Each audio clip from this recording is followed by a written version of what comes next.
और अब बात कफ सिरप से मचे हाहाकार की। मध्य प्रदेश में अब तक 20 बच्चों की जान जा चुकी है, लेकिन ना तो दवा कंपनी का मालिक गिरफ्तार हुआ है, ना ही कफ सिरप की मिस्ट्री सुलझ रही है। मध्य प्रदेश से पुलिस की अलग अलग टीमें कफ सिरप के और कोल्ड ड्रिंक के मालिक को गिरफ्तार करने के लिए रवाना हुई हैं। चेन्नई से कांचीपुरम तक दवा कंपनी के मालिक की तलाश हो रही है।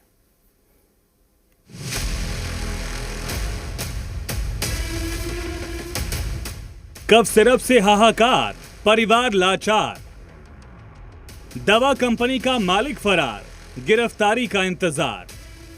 मौत के सिरप की कब खत्म होगी टेंशन, एमपी से लेकर तमिलनाडु तक ताबड़तोड़ एक्शन।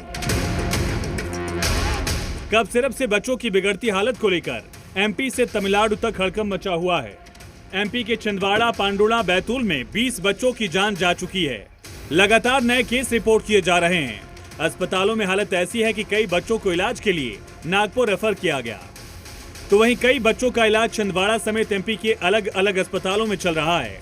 एमपी के डिप्टी सीएम राजेंद्र शुक्ला ने छिंदवाड़ा और नागपुर में अस्पतालों का दौरा किया और बच्चों के इलाज की व्यवस्था देखी। अस्पताल में भर्ती बच्चों को देखने के बाद एमपी के डिप्टी सीएम ने प्रदेश में सिरप से बीमार पड़े बच्चों के आंकड़े भी बताए। मासूम बच्चों की मृत्यु हो चुकी है।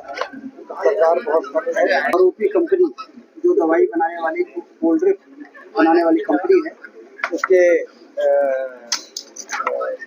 ओनर को गिरफ्तार करने के लिए छिंदवाड़ा से पुलिस की टीम चेन्नई और कांचीपुरम पहुंच चुकी है और कड़ी से कड़ी कार्रवाई की जा रही है।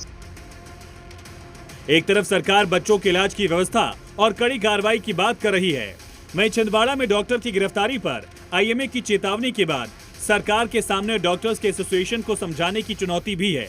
डॉक्टर पर एक्शन को लेकर आईएमए ने कहा, बिना वजह किसी भी डॉक्टर पर कोई कार्रवाई न की जाए। सरकार को दवा बनाने वाली कंपनी पर भी एक्शन लेना चाहिए। डॉक्टर्स पर दवा लिखने के लिए एक्शन होगा तो डॉक्टर्स के लिए काम करना मुश्किल होगा। आईएमए की चेतावनी, बेवजह किसी डॉक्टर पर कार्रवाई न की जाए। दवा बनाने वाली कंपनी पर एक्शन लेना चाहिए।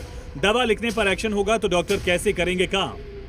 आईएमए की चेतावनी को गंभीरता से लेते हुए एमपी के डिप्टी सीएम ने डॉक्टर से हड़ताल पर न जाने की अपील की। हड़ताल में न जाएं, वो अपना काम करें और 4 साल से कम बच्चों को कोई भी कफ सिरप न देने का जो एडवाइजरी भारत सरकार की है, आईसीएमआर की है, उसका पालन करें। आईएमए की चेतावनी और लोगों की चिंताओं को देखकर मध्य प्रदेश की सरकार मामले की सख्ती से जांच करा रही है। एमपी से पुलिस की अलग अलग टीमें कोल्ड ड्रिंक के मालिक को गिरफ्तार करने रवाना हुई। चेन्नई से कांचीपुरम तक दवा कंपनी के मालिक की तलाश जारी है, लेकिन इस पूरी कहानी में पीड़ित बच्चों और परिवारों की बेबसी पूरे सिस्टम से सवाल पूछ रही है। बैतूल से किसी को भोपाल रेफर किया जा रहा है, छिंदवाड़ा से किसी को नागपुर। क्या परेशानी हो रही थी? सर्दी खांसी बस। अच्छा, तो आज क्या यहाँ क्यों लाए हैं? यहाँ इसको बुलाया था कि वहाँ लेके गए हैं तो हो सके कुछ इसको भी बीमारी ना हो जाए, इसलिए चेक कर लेते हैं। ये सिर्फ एक माँ का बयान नहीं है, जिसके भी घर मासूम जिंदगी और मौत से जंग लड़ रहे हैं।